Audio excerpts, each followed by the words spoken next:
So in today's lesson, ladies and gentlemen, we are going to be looking at my channel strip, specifically for vocals. So I have a set of plugins that I've been switching around lately and finally kind of composited where I am on a channel strip for vocals. So in my channel strip, the last plugin that I use is really the first one that I adjust. Seems kind of backwards intuitive, don't you think? In Studio One, you can save your channel strips using this drop down arrow and selecting Store FX Chain. Now here I have one I call Vocal Mix, and this has changed over the course of this past year, but these 5 have always stuck. So the plugin we're looking at is the Maag EQ2. This is a song I'm working on with Navai that's slated to come out later. I'm gonna give you a sneak peek. This is what it sounds like. It happens every time I join my world to yours. I see visions and dreams and not mixed. This is raw for right now. So we're starting out with untapped vocals. So the first thing I do is I load up my vocal mix. I route it to my vocal stem, buses, chains, get all that done. As you see, I've done some fades here. But the next thing I'm going to do is just crank up the high end.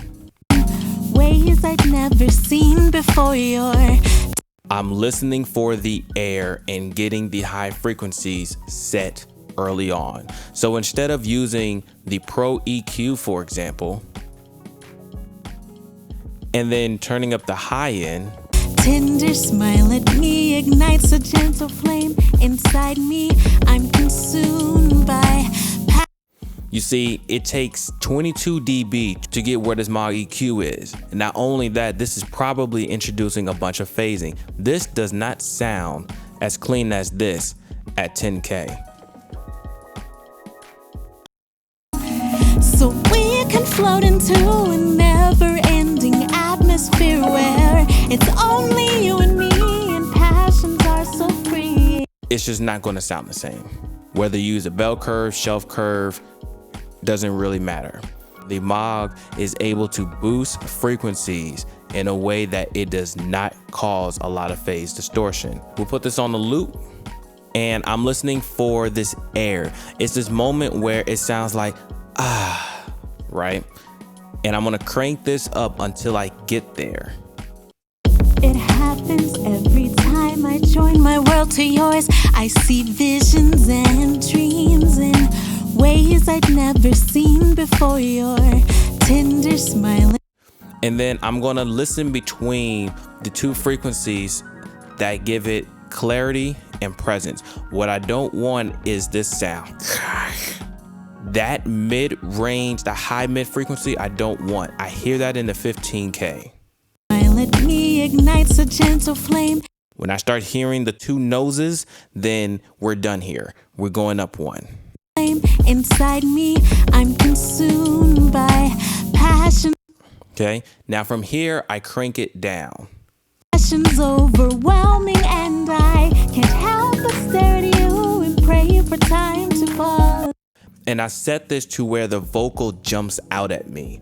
There's a point where the vocal sounds like it's sitting right in front of you, because if you understand high frequencies, that's what tells our brain that we're close to an object. Without those high frequencies, then we can't really understand that something is near or far from us, because those reflections are not coming back to us. They just drown in the depth of field. They just drown in the distance. It's like, imagine if light took too long to come back to you. It's gonna appear dark because it's not reflecting off a surface. That's how high frequencies work. We need to hear those high frequencies just bounce right back to us. So the minute these high frequencies hit us and I hear the vocals like right in front of us, I'm like, oh, we're here. We found you. So we can float into a See, that's dark. Right here at 8, she's right there. never-ending atmosphere where it's only you and me. So that's perfect. Now what I like to do is run this 1K. The reason why I'm running this 1K is to get the girth of the vocal present in the mix, because the strongest formant in the vocal is this 1K section.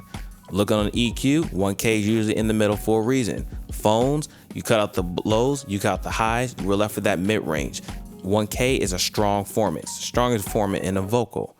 It happens every time I join my world to yours. I see visions and dreams in ways And I'm deciding between the 1.4 and the 1K based on what I feel like the vocal does not have. What the mic didn't capture, what's not in the timbre of the singer's voice. I'd never seen before. Your tender smile at me ignites a gentle flame inside me. I'm consumed by passions overwhelming, and I can't. So to me, it seemed like she's missing 1K, but it can go either way on this one. But I'm gonna put it on the 1K. Then I'm gonna dial it back so where it blends in. Can't help but stare at you and pray for time to pause, so we can float into a never-ending atmosphere. And that's usually around the 2 to 3 range. You don't really need a lot of it, but when you start stacking these on vocals, you'll understand that the vocals will start sticking out in the mix. So we had this. It happens every time I join my world to yours. And then we're gonna go to what we have now. It happens every time I join my world to yours. I see visions and dreams in ways I'd never seen before. Your tender smile at me ignites a gentle flame inside me. So literally doing those two things just change how the vocal appears in front of you. Then I use the attenuation to gain match.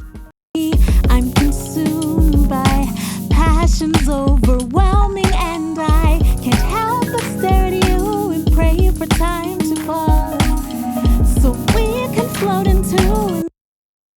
Just like that. When you do that across all your frequencies, then we can move into the Pro EQ.